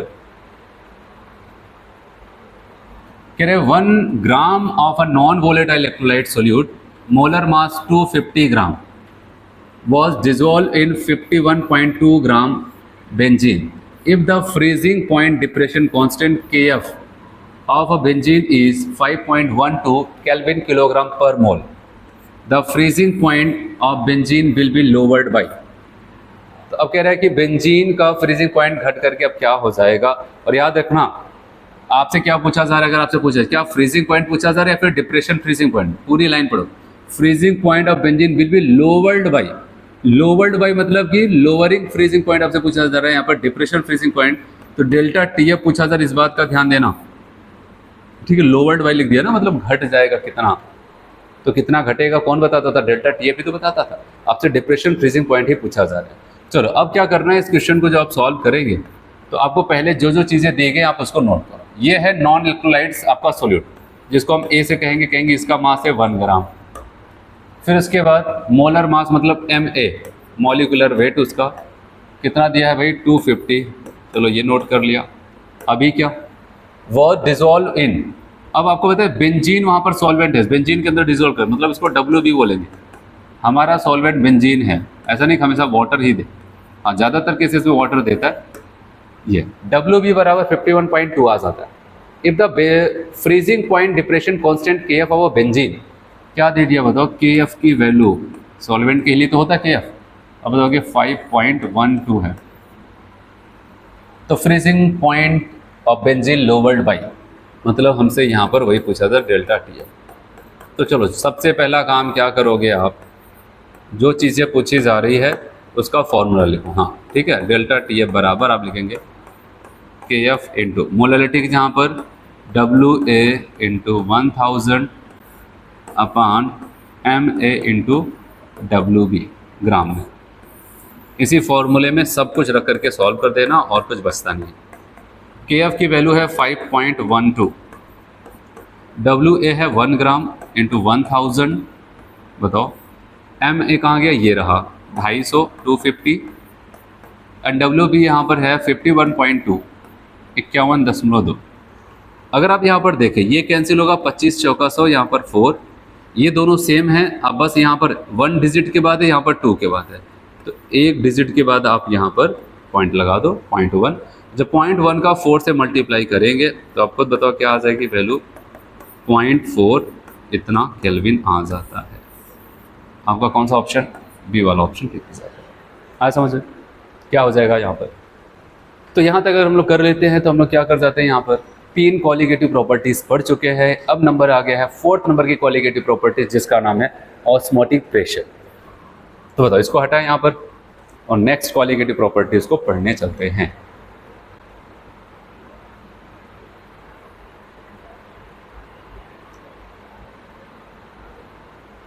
चलिए, अगर ऑस्मोटिक प्रेशर को आपको पढ़ना है तो सबसे पहले एक यहाँ पर प्रोसेस होता है, उसका नाम है ऑस्मोसिस। वो आपको समझना पड़ेगा, तब जा करके हम ऑस्मोटिक प्रोसेस को अच्छे से समझ सकते हैं। देखो, अगर हम बात करते हैं वहाँ पर ऑस्मोसिस, तो याद रखना कि अगर क्या कर जाते हैं सॉल्वेंट मॉलिक्यूल्स का खुद से स्पॉन्टेनियसली सेमी परमेबल मेम्ब्रेन से एक तरफ से दूसरे तरफ अगर वो आने जाने लगे तो हम क्या बोलते हैं वहाँ पर कि भाई यहाँ पर क्या हो रहा है, ऑस्मोसिस हो रहा है। क्या हो रहा है, ऑस्मोसिस हो रहा है। तो कहने का मतलब कि सेमी परमेबल मेम्ब्रेन के थ्रू सॉल्वेंट के मॉलिक्यूल्स का, ठीक है, स्वतः स्पॉन्टेनियसली मूव करना ही कहलाता है क्या, ऑस्मोसिस कहलाता है। ठीक है, अब सवाल ये आता है कि सॉल्वेंट के मॉलिक्यूल्स क्या सोल्यूट भी कभी कभार मूव कर जाते हैं? नहीं, क्योंकि मैंने यहाँ पर मैं बार बार बोल रहा हूँ कि एक मेम्ब्रेन होता है जिसको कहते हैं सेमी परमेबल मेम्ब्रेन, हिंदी में कहते हैं अर्धपारिगम झिल्ली कहा जाता है। ठीक है, तो उसका मतलब ये हो जाता है सेमी परमेबल मेम्ब्रेन, मतलब कि उसमें माइक्रोस्कोपिक पोर्स पाए जाते हैं, बहुत छोटे छोटे पोर्स पाए जाते हैं। उसकी साइज इतनी ज़्यादा छोटी होती है कि उससे केवल सॉल्वेंट के मॉलिक्यूल्स ही एक तरफ से दूसरी तरफ पार हो सकते हैं। ठीक है, इसके अलावा सोल्यूट वगैरह पार्टिकल बहुत बड़े बड़े होते हैं उसकी तुलना में, तो वो तो कभी नहीं पार हो पाएंगे। इसीलिए क्या हो जाता है कि वो पार नहीं हो पाते, कोई कौन वहाँ से क्रॉस कर पाता है उसको, केवल सॉल्वेंट के मॉलिक्यूल जिनकी पार्टिकल साइज बहुत छोटी होती है। ठीक है, तो वो क्या हो जाते हैं, वही वहाँ से क्रॉस हो पाते हैं।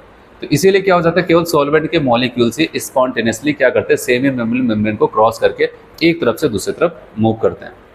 अब उसी के बारे में देखते हैं फिर एक स्ट्रक्चर यहाँ पर। अच्छा, स्पॉन्टेनियस की बात आती है, और जहाँ कहीं पर स्पॉन्टेनियस की बात आती है तो मैंने कहा था, ठीक है, डेल्टा जी अभी आगे भी आपको मिलता रहेगा कि वहाँ पर एक बात याद रखना, डेल्टा जी की वैल्यू लेस देन जीरो हो जाता है, मतलब कि नेगेटिव। अगर कहीं पर डेल्टा जी की वैल्यू लेस देन जीरो आ रही है, मतलब नेगेटिव आ रही है, तो वो स्पॉन्टेनियस प्रोसेस होता है। और ग्रेटर देन जीरो इसका मतलब क्या हो जाता है, नॉन स्पॉन्टेनियस। इसके बारे में पूरा डिटेल में मैं थर्मो में आपको बताऊँ।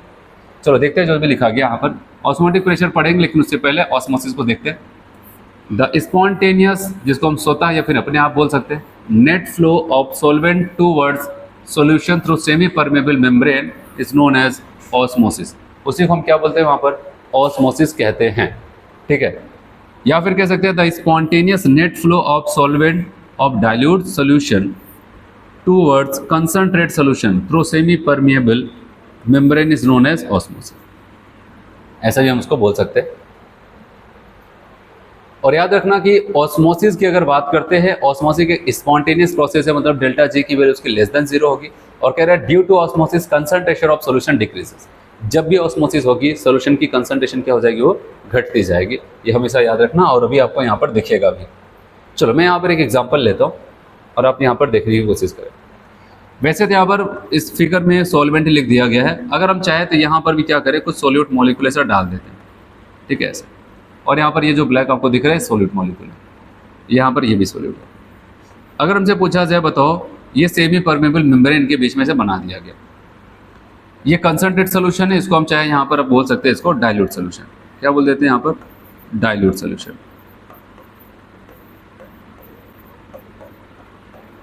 मान लेते हैं ये ए है, ये कौन सा साइड है, बी साइड है। ठीक, ऐसा कुछ हो जाता है।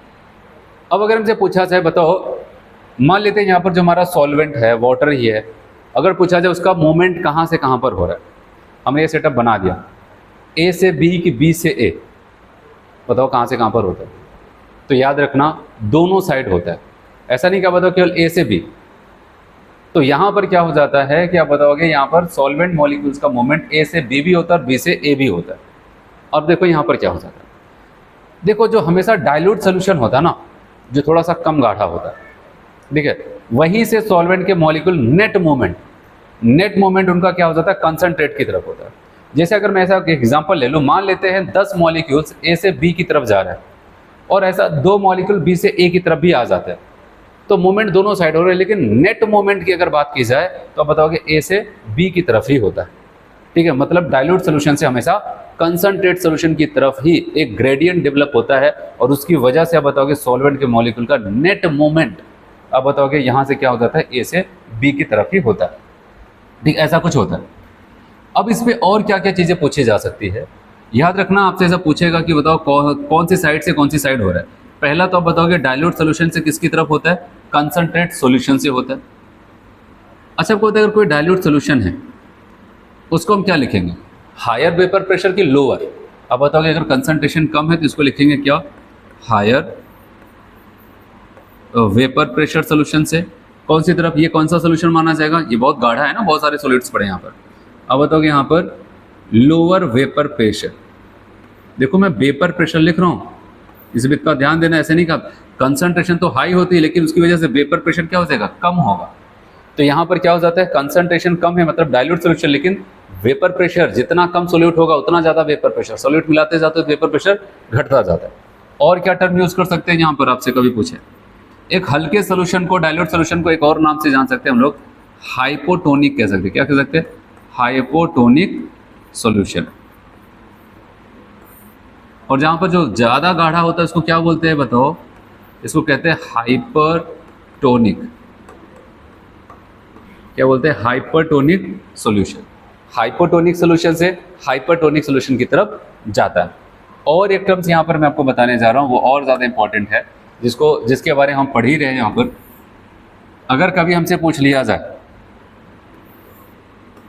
ठीक है, कभी हमसे ऐसा पूछ लिया जाए ऑस्मोटिक प्रेशर के रिस्पेक्ट में, याद रखना बहुत इंपॉर्टेंट है, अभी आगे आपको प्रूफ भी होगा मैथमेटिकली भी। जो डाइल्यूट सोल्यूशन होता है वहाँ पर ऑस्मोटिक प्रेशर, हमारा टॉपिक ऑस्मोटिक प्रेशर ही चल रहा है, लेकिन ऐसा टर्म आता है तो मैं आपको बता रहा हूँ ऑस्मोटिक प्रेशर भी एक्सप्लेन करूँ। तो यहाँ पर ये बात याद रखना कि हमेशा जो नेट मूवमेंट सॉल्वेंट का होता है, आप कहोगे यहाँ पर लो ऑस्मोटिक प्रेशर सोल्यूशन से कहाँ पर होगा आपको पता है? यहाँ पर हाई ऑस्मोटिक प्रेशर सोल्यूशन की तरफ होता है। कहाँ से कहाँ पर? लो ऑस्मोटिक प्रेशर सोल्यूशन से हाई ऑस्मोटिक प्रेशर सोल्यूशन की तरफ होता है। किसका? सॉल्वेंट का नेट मूवमेंट होता है। तो अगर कभी आपसे ऐसा पूछ लिया जाए, बताओ हम ऑस्मोसिस प्रोसेस करा रहे हैं तो सेमी परमेबल मेम्ब्रेन के थ्रू नेट मूवमेंट सॉल्वेंट का कहाँ से कहाँ पर होता है? अब अगर सोल्यूशन ऐसा आप बताओ कि डाइल्यूट से कंसंट्रेट की तरफ, या फिर हाई वेपर प्रेशर सोल्यूशन से लो वेपर प्रेशर सोल्यूशन बोल सकते हो, या फिर कह सकते हो हाइपोटोनिक सोल्यूशन से हाइपरटोनिक सोल्यूशन, या फिर कह सकते हैं लो ऑस्मोटिक प्रेशर सोल्यूशन से हाई ऑस्मोटिक प्रेशर सोल्यूशन की तरफ मूव करता है। ये खुद से मूव करते हैं यहाँ पर जो हमारे सॉल्वेंट के मॉलिक्यूल्स होते हैं, आए समझ में? और इसी प्रोसेस को हम क्या बोलते हैं? ऑस्मोसिस। चलो यहीं पर अगर बताओ, अगर नेट मूवमेंट ए से बी की तरफ हो रहा है और अगर आपसे पूछ लिया जाए बताओ जैसे जैसे यहाँ पर ऑस्मोसिस प्रोसेस होता जाएगा, ये जो बी नाम का सोल्यूशन, जो भी गाढ़ा सोल्यूशन था, इसकी कंसंट्रेशन और बढ़ जाएगी या फिर कंसंट्रेशन कम होने लगता है? सोच के बताओ क्या होगा? कंसंट्रेशन घटने लगेगी, मतलब वो डाइल्यूट हो जाएगा। क्यों? क्योंकि यहाँ पर जितने सॉल्यूट थे उतने हैं ही, लेकिन यहाँ से क्या निकल के जा रहा है? सॉल्वेंट। और सॉल्वेंट की मात्रा बढ़ाते हैं तो क्या हो जाएगा? यहाँ पर जाएगा तो सॉल्वेंट की मात्रा बढ़ती जाएगी, और उसकी मात्रा बढ़ेगी तो वहाँ पर क्या हो जाएगा? बताओगे कंसंट्रेशन घटती जाएगी। है समझ में? बताओ इतना सेटअप आपको समझ में आया क्या चल रहा था? ठीक है, तो ये सेमी परमेबल मेम्ब्रेन जो डॉटेड लाइन दिखाई गई है, ठीक है, ऐसा डॉटेड आपको दिखाया गया, उसी के ही थ्रू क्या हो जाते हैं? सॉल्वेंट के मॉलिक्यूल एक पार से दूसरे पार जाते हैं। तो यहाँ पर जो आपको लाइन लिखी वही बताया गया, due to osmosis concentration of solution decrease. ये जो कंसंट्रेशन सोल्यूशन है, ठीक है, ये क्या हो जाएगा? इसका डिक्रीज करने लगता है।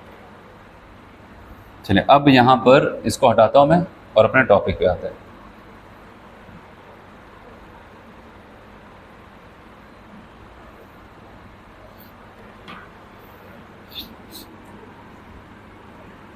चलो अब क्या हो जाता है, आप देख रहे हैं नेट मूवमेंट जो मैंने यहाँ पर बनाया था ए से बी, ठीक है, ऐसे ये ए था और इधर बी था, ठीक है, ए से बी की तरफ नेट मूवमेंट हो रहा है। अब अगर हम क्या करते हैं, कोई एक्सटर्नल प्रेशर कहाँ पर लगाते हैं? कंसंट्रेट सॉल्यूशन में हम कोई एक्सटर्नल प्रेशर अप्लाई करने लगते हैं। क्या करते हैं? कोई प्रेशर मान लेते हैं, इसके ऊपर अप्लाई करने लगते हैं, और धीरे धीरे प्रेशर लगाएंगे तो आप खुद सोचो, इमेजिन करो क्या होगा। इसके ऊपर इधर साइड वाले सॉल्वेंट का नेट मूवमेंट यहाँ से ए की बी तरफ हुआ जा रहा है, पानी यहाँ से निकल के उधर साइड जाता जा रहा है। फिर आप यहाँ पर प्रेशर लगाते हो। जब आप प्रेशर लगाओगे यहाँ पर, तो आपको पता है कि अब जो यहाँ पर 10 मॉलिक्यूल जाते थे, अब हो सकता है 5 जाए, 4 जाए, 2 जाए, नेट मूवमेंट। तो अब जब यहाँ पर प्रेशर लगाते जाएंगे तो एक समय ऐसा आ जाएगा कि अब सॉल्वेंट का मूवमेंट ना तो ए से बी में हो रहा है ना तो बी से, मतलब अब बताओगे वहाँ पर नेट मूवमेंट क्या हो जाता है? ऐसा नेट मूवमेंट की अगर बात करते हैं, ठीक है, सॉल्वेंट का रुक जाता है, तो जिसको हम क्या बोलते हैं कि ऑस्मोसिस यहाँ पर रुक गया। अगर अब यहाँ पर नेट मूवमेंट नहीं हो पा रहा है, इसका मतलब ऑस्मोसिस क्या हो जाता है? वो रुक जाता है। तो कहने का मतलब वो एक्सटर्नल प्रेशर जिसको लगा करके हम क्या करते हैं? ऑस्मोसिस प्रोसेस को रोक देते हैं, उसी प्रेशर को ही हम नाम देते हैं क्या? Osmotic pressure. तो जितना प्रेशर लगा करके हम क्या करते हैं वहाँ पर ऑस्मोसिस को रोक देते हैं, उसे कहते हैं ओपी, मतलब ऑस्मोटिक प्रेशर कहते हैं। ना समझ में? ठीक है, ये हो जाता है। तो अब ऑस्मोसिस रुक गया है यहाँ पर, क्योंकि आपने बाहर एक्सटर्नल प्रेशर यहाँ पर लगा दिया। और आपको पता है ये सोल्यूशन जितना ज़्यादा गाढ़ा होगा, सामने यहाँ पर सामने वाले सोल्यूशन क्या करता है? वाटर मॉलिक्यूल को उतना ज़्यादा और अपनी तरफ खींचता जाएगा। इसका मतलब अगर ज़्यादा गाढ़ा सोल्यूशन है तो आपको और ज़्यादा प्रेशर लगा करके ऑस्मोसिस को रोकना पड़ेगा, ऐसा समझ में, ठीक है। इसीलिए हम कहते हैं यहाँ पर जो मैंने अभी थोड़ी देर पहले आपको बताया, ये सोल्यूशन में ऑस्मोटिक प्रेशर क्या हो जाएगा, हाई। एक कंसंट्रेट सोल्यूशन में ऑस्मोटिक प्रेशर पूछा जाए, हाई ऑस्मोटिक प्रेशर। अच्छा, अगर यहाँ पर मान लेते हैं हम चाहते हैं कि यहाँ पर कुछ ऐसा कर दिया जाए, ठीक है, यहाँ पर, ठीक है, यहाँ पर कुछ ऐसा किया जाए, यहाँ पर कुछ ना करे, यहाँ पर कुछ ऐसा करे कि जिसकी वजह से यहाँ पर ऑस्मोसिस रुक जाए। तो आपको पता है यहाँ पर तब क्या करना, प्रेशर कम करना पड़ेगा। हम क्या करते हैं, प्रेशर को कम करेंगे। भाई ये डाइल्यूट वाले सोल्यूशन क्या करेंगे, प्रेशर को कम करना पड़ेगा, और प्रेशर को इतना कम करना पड़ेगा जिसकी वजह से ऑस्मोसिस रुक जाए। इधर साइड अगर आप ऑस्मोटिक प्रेशर निकालोगे आपको ज़्यादा प्रेशर लगाना पड़ेगा, इधर साइड कम। तो इसका मतलब इसलिए मैंने कहा था कि जो हल्का सोल्यूशन होता है, ठीक है, डाइल्यूट सोल्यूशन, वहाँ पर ऑस्मोटिक प्रेशर क्या हो जाता था, लो, और ऑस्मोटिक प्रेशर देना। तो हम लोग ज़्यादातर चर्चा इसी पे करते हैं कि ऑस्मोसिस, ध्यान रहे यहाँ पर, ठीक है, ऑस्मोसिस को रोकने के लिए जो प्रेशर लगाना पड़ता है एक कंसंट्रेट सोल्यूशन में, ठीक है, वही उसका ऑस्मोटिक प्रेशर। और याद रखना जितना ज़्यादा गाढ़ा होगा उतना ज़्यादा प्रेशर लगेगा। ऑस्मोटिक प्रेशर समझ में आए? चलो अब इसी को थोड़ा सा और आगे लेके चलते हैं, ठीक है, और आगे लेके चलते हैं। तो वहाँ पर ध्यान देना कि हम ये मान लेते हैं कि आपने इतना प्रेशर लगा करके ऑस्मोसिस को रोक दिया, लेकिन आप रुके नहीं, आप और प्रेशर लगाने लगे। अब बताओ, अगर और ज़्यादा प्रेशर लगाओगे, ऑस्मोटिक प्रेशर से ज़्यादा प्रेशर लगाओगे, अब चीज़ें क्या हो जाएगा, पलट जाएंगे। अब जो नेट मूवमेंट यहाँ से ए से बी में हो रहा था, तब क्या हो जाएगा, बी से ए की तरफ। अब यहाँ से वाटर के मॉलिक्यूल छन छन के क्या करेंगे, इधर साइड आने लगेंगे, बी से ए की तरफ। कब, ये जब आप एक्सटर्नल प्रेशर क्या करते हैं, ऑस्मोटिक प्रेशर से भी ज़्यादा लगाने लगते हैं, तब वहाँ पर क्या हो जाएगा, आप बताओगे, बी से ए की तरफ आएंगे। और इसी को प्रोसेस को हम कहते हैं रिवर्स ऑस्मोसिस, शॉर्ट में आरओ कहा जाता है, ठीक है, जिसका यूज़ हम लोग वाटर फिल्ट्रेशन और आप बताओगे वहाँ पर साल्ट और वाटर को अलग करने के लिए हम यूज़ करते हैं रिवर्स ऑस्मोसिस। तो सवाल आता है, क्या रिवर्स ऑस्मोसिस एक स्पॉन्टेनियस प्रोसेस है? नहीं, क्योंकि वो खुद से नहीं हो रहा था, आप ज़बरदस्ती प्रेशर लगाते गए तब जा करके हो रहा। लेकिन ऑस्मोसिस एक स्पॉन्टेनियस प्रोसेस है, वहाँ पर कुछ नहीं, बस हमने सेटअप बनाकर ऐसे छोड़ दिया अपने आप। यहाँ से वाटर का मूवमेंट आप देख रहे हैं, इधर की तरफ नेट मूवमेंट होता जा रहा था, होता था। लेकिन यहाँ से यहाँ उल्टा कराने के लिए आपको क्या करना था, एक्सटर्नल प्रेशर बहुत ज़्यादा लगाना पड़ता है, ठीक है। और जब तक प्रेशर लगाएंगे तब तक होगा, प्रेशर कम कर दो फिर से वही पुराना प्रोसेस स्टार्ट हो जाएगा। तो ये चीज़ें यहाँ पर चलती है। और बताओ, अगर रिवर्स ऑस्मोसिस करते जाएंगे तो क्या होगा, यहाँ से वाटर या फिर जो भी सॉल्वेंट के मॉलिक्यूल हैं निकल करके एक ही तरफ आ जाएंगे, और धीरे धीरे इसका कंसंट्रेशन और क्या हो जाएगा, बढ़ता चला जाएगा, ठीक है। ये पूरी कहानी थी। यहाँ पर हम आएंगे अपने टॉपिक पे जल्दी से। कंडीशन, अगर आपको कहीं पर ऑस्मोसिस का प्रोसेस करना है तो आपको क्या क्या चीज़ें लेकर के चलना है और क्या क्या चीज़ें वहाँ पर मेंटेन करनी पड़ेगी। कहा गया कि अगर आप करना चाहते हो, वहाँ पर ऑस्मोसिस देखना चाहते हो, तो आप बताओगे डिफरेंट ऑस्मोटिक प्रेशर का सोल्यूशन लेना पड़ेगा। जिन दो सोल्यूशन के बीच में आप ऑस्मोटिक सेमी परमेबल मेम्ब्रेन रख रहे हो, तो उनके ऑस्मोटिक प्रेशर दोनों साइड, इधर और इधर, दोनों साइड के ऑस्मोटिक प्रेशर सेम नहीं होने चाहिए, अलग अलग होने चाहिए। फिर बताया गया different vapour pressure of solution, दोनों की वेपर प्रेशर अलग हो, एक हाई हो एक लो हो, ऐसा होना चाहिए। फिर कहता है डिफरेंट फ्लो रेट होना चाहिए, ऐसा ना हो कि वहाँ पर क्या करें, दोनों सेम फ्लो रेट से 10 यहाँ से जा रहे हैं, 10 यहाँ से यहाँ पर आ रहे हैं, तो उसको ऑस्मोसिस नहीं बोलेंगे। डिफरेंट फ्लो रेट होना चाहिए, एक तरफ से 10 जाए तो एक तरफ से 2 आए, तो वहाँ पर नेट मूवमेंट किसी एक तरफ हमें देखने को मिलना चाहिए। फिर बताइएगा different concentration of solution when solute in solution are non liquids, कह रहा है कि डिफरेंट कंसंट्रेशन आपको लेकर के चलना पड़ेगा। फिर आपको बताया डायरेक्शन फ्लो, अगर आप ये सब ऐसा कर लेते आते हो वहाँ पर, तो आपको वहाँ से कहाँ पर आपको मोमेंट देखने को मिलेगा, किस साइड से किस साइड। कह रहे हैं कि अगर आप वहाँ पर डायरेक्शन देखना चाहते हैं सॉल्वेंट मॉलिक्यूल्स का, तो याद रखना वो हाइपोटोनिक टू हाइपरटोनिक सॉल्यूशन की तरफ होगा, मतलब लो ऑस्मोटिक प्रेशर से हाई ऑस्मोटिक प्रेशर की तरफ वो मूव करेगा। तो सॉल्वेंट का मॉलिक्यूल्स कहाँ से कहाँ पर जाएगा, हाइपो, मैंने कहा हाइपो किसके लिए, कम कंसंट्रेट को हाइपो कहते हैं और ज़्यादा कंसंट्रेट को हाइपर कहते हैं ना।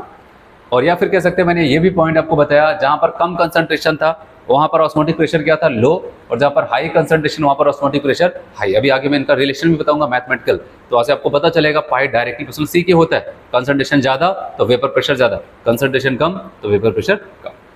चलिए फिर बात करते हैं अगला, यहाँ पर high vapour pressure to low vapour pressure. तो हाई वेपर प्रेशर से लो वेपर प्रेशर जाएगा, मतलब जो सोल्यूशन हल्का होगा, सबको एक ही चीज़ को बता रहे, लेकिन बताने का तरीका अलग है, ठीक है। फिर कह रहे हैं solvent of dilute solution towards a concentrate solution, ठीक है। सॉल्वेंट का मूवमेंट कहाँ पर, डाइल्यूट सोल्यूशन से कंसंट्रेट सोल्यूशन की तरफ होगा। फिर ऑस्मोटिक प्रेशर भी मैंने आपको बताया, वही चीज़ यहाँ पर लिख रहे हैं। अब इसको रीड करते चलते हैं क्योंकि थ्योरेटिकल पोर्शन है ना ये सब। तो आपको ये कह रहा है ऑस्मोटिक प्रेशर के बारे में क्या बताया था आपको, सोचो भी। कह रहा है the external pressure which must to applied on solution to prevent osmosis, क्या रोकने के लिए लगाया जा रहा है pressure, osmosis is known as osmotic pressure. और इसको जब डिनोट करने की बात आती है, हम ज़्यादातर पाई से दिखाते हैं, क्वेश्चन में किसी से भी दिखा सकता है, ठीक है। बताया गया the measurement of osmotic pressure is carried out Berkeley and Hartley method से हम वहाँ पर इसका मेजरमेंट कर सकते हैं। तो बस इसको ऐसे याद रखना है, बहुत ज़्यादा इसमें डीप नहीं जाना। अब यहाँ पर एक टर्म और सिखाया था आपको, वो था रिवर्स ऑस्मोसिस। तो क्या बताता है, आरओ जिसको हम कहते हैं रिवर्स ऑस्मोसिस, ये क्या बताएगा,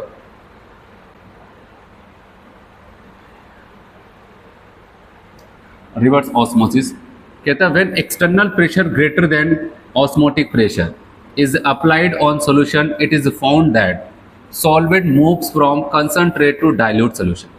तो बताया गया कि when external pressure greater than osmotic pressure, जब एक्सटर्नल प्रेशर ऑस्मोटिक प्रेशर से ज़्यादा हो जाए, मतलब आप प्रेशर लगाते गए वहाँ पर ऑस्मोटिक प्रेशर मिला आपको, लेकिन तब भी आप लगाते चले गए, तो अब वहाँ पर क्या हो जाएगा, reverse osmosis process is known as reverse osmosis कहा जाता है, ठीक है। फिर बताया गया फॉर रिवर्स ऑस्मोसिस, जिसको हम शॉर्ट में ऑरो कहते हैं, डेल्टा जी की वैल्यू क्या हो जाएगी, ग्रेटर देन जीरो। और delta G greater than zero का मतलब कि नॉन स्पॉन्टेनियस होता है, एक्सटर्नल प्रेशर क्या हो जाएगा, ऑस्मोटिक प्रेशर से ज़्यादा हो जाता है। फिर बताया गया due to reverse osmosis concentration of solution क्या हो जाएगा, वहाँ पर रिवर्स ऑस्मोसिस के दौरान कंसंट्रेशन सॉल्यूशन का बढ़ने लगता है, ठीक है, और वही ऑस्मोसिस के दौरान वो घटने लगता था, ठीक है। चलिए हम लोग बात करते हैं यहाँ पर, अगर आरओ के बारे में, रिवर्स ऑस्मोसिस के बारे में हमने सुना, तो इसका बेस्ट एप्लीकेशन कहाँ पर इसका यूज़ कर सकते हैं, ठीक है। आरओ का हम कहाँ पर यूज़ कर सकते हैं, पहला कह रहा है desalination of sea water to produce common salt NaCl as well water. अगर हम क्या करते हैं, वहाँ पर हमारे पास सी वाटर है, हम उसका डिसैलिनेशन करना चाहते हैं, मतलब वहाँ पर साल्ट को अलग और वाटर को अलग करना चाहते हैं, तो हमारे लिए सबसे बेस्ट मेथड वहाँ पर होगा आरओ, रिवर्स ऑस्मोसिस, ठीक है। फिर अगला बताया गया purification of drinking water to supplied water. कहा गया जो ड्रिंकिंग वाटर या फिर सप्लाइड वाटर है, तो उसका प्यूरिफिकेशन में भी इसका यूज़ किया जाता है, इसलिए कहते हैं जो पीने वाला पानी सब वहाँ पर लेते हैं या फिर उनके पास लगा होता है, कहते हैं आरओ लगा है, ठीक है। तो वहाँ पर रिवर्स ऑस्मोसिस प्रोसेस से ही क्या करता है, उसको प्योरीफाई करता रहता है। तो चलिए अब यहाँ पर बात करते हैं, और कह रहे हैं कि कैलकुलेशन ऑफ ऑस्मोटिक प्रेशर, ठीक है, ऑफ अ डाइल्यूट सॉल्यूशन। अब आते हैं हम अपने टॉपिक सही से, जैसे मैंने कहा ना कि फिजिकल में हम जो भी टॉपिक्स पढ़ते हैं उसका मेन उद्देश्य होता है वहाँ पर कोई ना कोई कैलकुलेशंस, वहाँ पर कोई ना कोई चीज़ें कैलकुलेट करने का तरीका हम सीखते हैं, ठीक है, कुछ न कुछ वहाँ पर हम जरूर कैलकुलेट करते हैं। तो अब यहाँ पर हम बात करते हैं कि ऑस्मोटिक प्रेशर की कहानी तो हमने सुन ली, ऑस्मोसिस क्या था, रिवर्स ऑस्मोसिस क्या था, ऑस्मोटिक प्रेशर क्या था, ठीक है, ये सारी चीज़ें सीखे।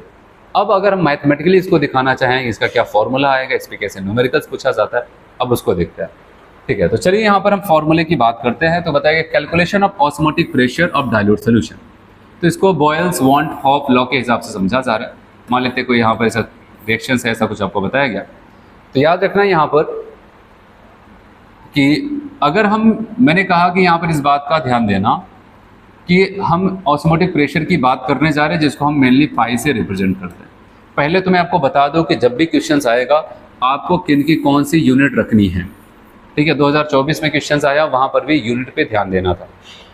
कहा गया नीट का क्वेश्चन था, जब भी हमें पाई की यूनिट रखनी होगी तो याद रखना किस में रखना है, हमें ATM में रखना है। किस में रखना है, ATM, या फिर आप चाहो तो बार का भी यूज़ कर सकते हो, ठीक है, लगभग सेम होते, थोड़ा बहुत माइनर सा अंतर होता है। ATM या फिर बार आप वहाँ पर यूज़ कर सकते हो। C जो अभी मैं आपको यहाँ पर यूज़ करूँगा, आपको बताऊँगा, वो क्या हो जाएगा, मोलैरिटी होगा या फिर कंसंट्रेशन जिसको कहते हैं मोल पर लीटर, और R हमारा यहाँ पर लीटर ATM के साथ है, तो याद रखना 0.0821 हो जाता है, और T यहाँ पर एब्सोल्यूट टेम्परेचर मतलब केल्विन वाला टेम्परेचर। तो हमें एक फॉर्मूला पता है, वहीं से मैं डिराइव करके आपको ऑस्मोटिक प्रेशर का कॉन्सेप्ट लेके चलता हूँ। ऑस्मोटिक प्रेशर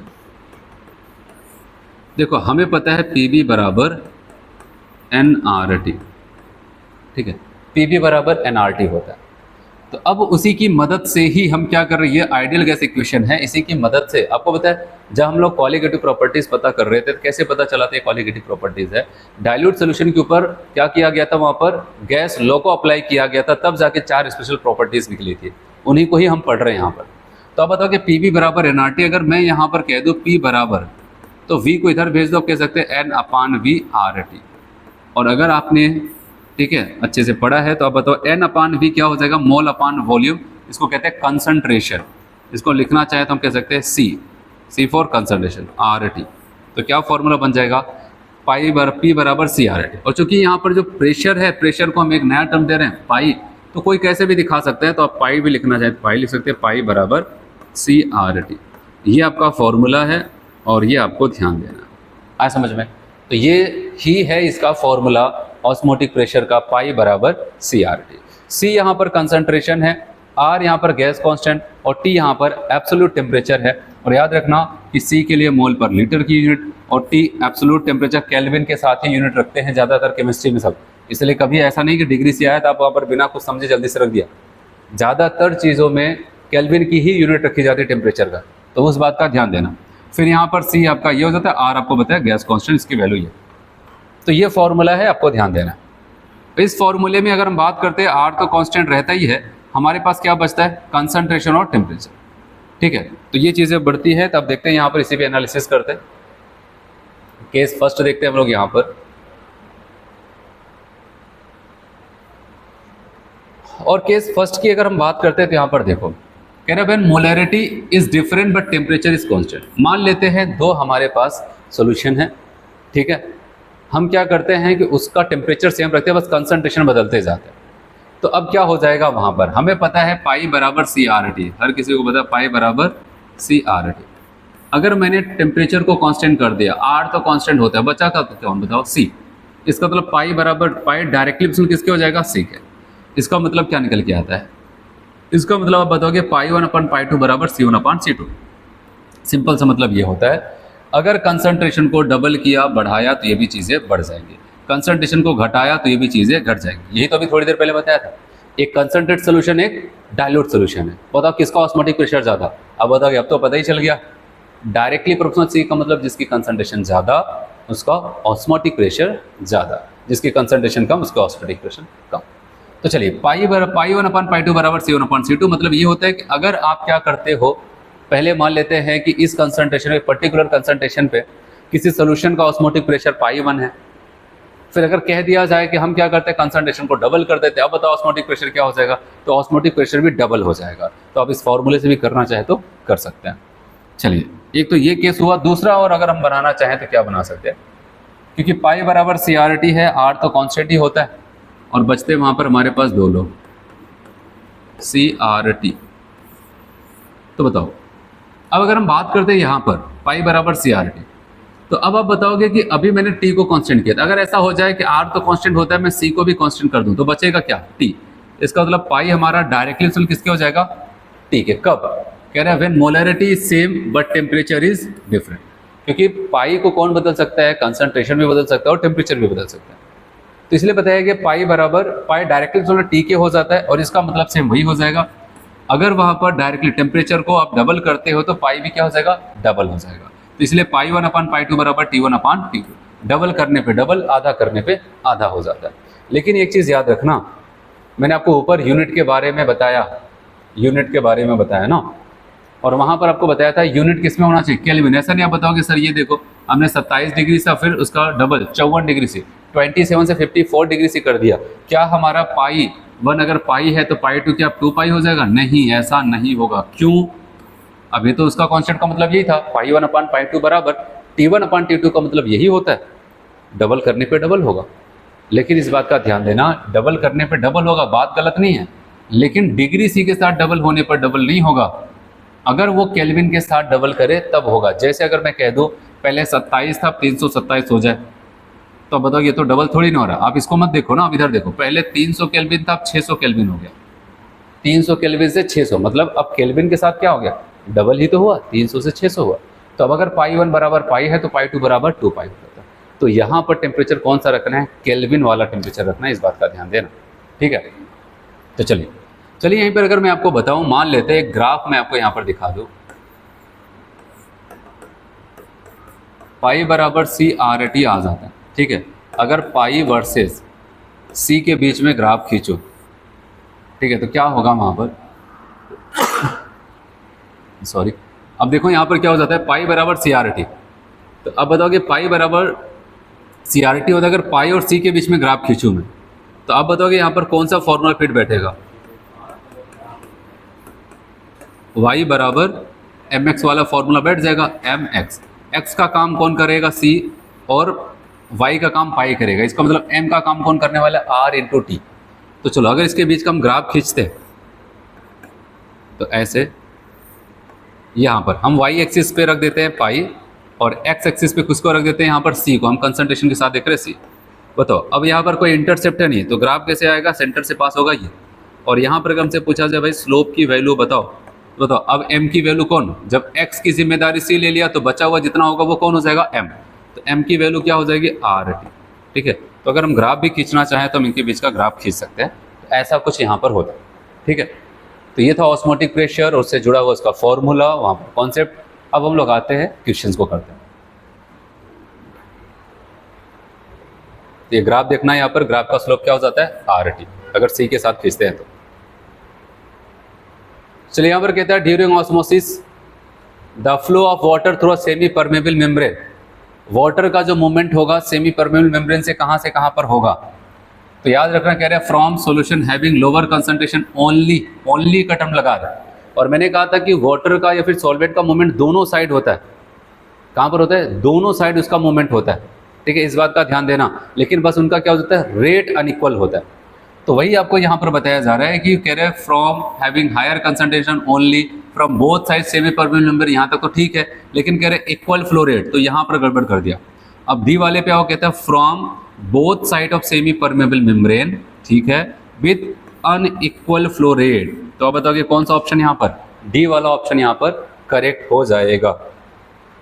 चलो अगला क्वेश्चन देखते हैं। यहाँ पर कह रहा है pure water can be obtained from a sea water, कौन सा प्रोसेस, रिवर्स ऑस्मोसिस हो जाता है। चलिए नीट 2024 में पूछा हुआ क्वेश्चन है, इसको करते हैं। यहाँ पर इस क्वेश्चन में क्या पूछा गया, कहा गया था प्लॉट ऑफ ऑस्मोटिक प्रेशर, जिसको कहते हैं पाई, वर्सेस कंसंट्रेशन मोल पर litre for a solution having a straight line, ठीक है। एक स्ट्रेट लाइन आता है जब पाई और किसके बीच में, कंसंट्रेशन के साथ हम खींचते हैं तो। और स्लोप की वैल्यू को उसने बताया है 25.73, ठीक है, इतना उसका स्लोप आया। The temperature at which osmotic pressure measured is done. तो आपसे पूछा गया कि किस टेम्परेचर पर उस ऑस्मोटिक प्रेशर को मेजर किया गया है। तो अगर इस क्वेश्चन में अगर आप देखें यहाँ पर, तो पाई बराबर सी आर टी होता है। तो पाई और सी के बीच में ग्राफ खींचे, तो y बराबर मैंने आपको बताया एम एक्स होता था, x का काम c कर रहा है, तो m का काम जिसको हम क्या बोलते हैं, स्लोप, उसकी वैल्यू क्या हो जाएगी, आर टी। इसका मतलब आपको वहाँ पर किसकी वैल्यू दिया गया, स्लोप की वैल्यू कितना दिया गया है, यहाँ पर कह रहे हैं 25.73 इतना है। तो आर टी बराबर इतना है। तो आपसे t पूछा जा रहा है, तो t बराबर क्या करेंगे 25.73, और r की वैल्यू क्वेश्चन में अगर आप देखें दिया गया है, ठीक है, 0.083 हो जाता है। और जब आप इसको सॉल्व करते हैं तो ये वैल्यू लगभग 310 आ जाता है। और अगर आप इतना ही देख करके चले आते हो और पहला ऑप्शन टिक करते हो तो ये गलत हो जाएगा, ठीक है। क्यों, क्योंकि आपका जो भी ऑप्शन आया वो किस में आया है, केल्विन में आया। किस में आया वो, केल्विन में। और सभी ऑप्शन किस में है, डिग्री सी में, क्योंकि मैंने आपको पहले से ही बताया था कि इस फॉर्मूले में जो टी होता है वो केल्विन के साथ होता है। तो आपका केल्विन में आंसर आया है, तो अब बताओगे हमको डिग्री सी में लगाना है, तो कितना 273 यहाँ पर माइनस कर देते। यही तो था, जब डिग्री सी को केल्विन में तो 273 ऐड करते थे, अब केल्विन को डिग्री सी में 273 वहाँ पर माइनस कर देते हैं। और जब माइनस करते हैं यहाँ पर अब बताओगे 7 आ जाएगा, यहाँ पर 3 आ जाता है, ठीक है, 0 आ जाता है। तो बताओगे यहाँ पर कितना 37 डिग्री सी आ जाता है। तो आपको कौन सा टिक करना है वहाँ पर, डी वाला ऑप्शन, ठीक है।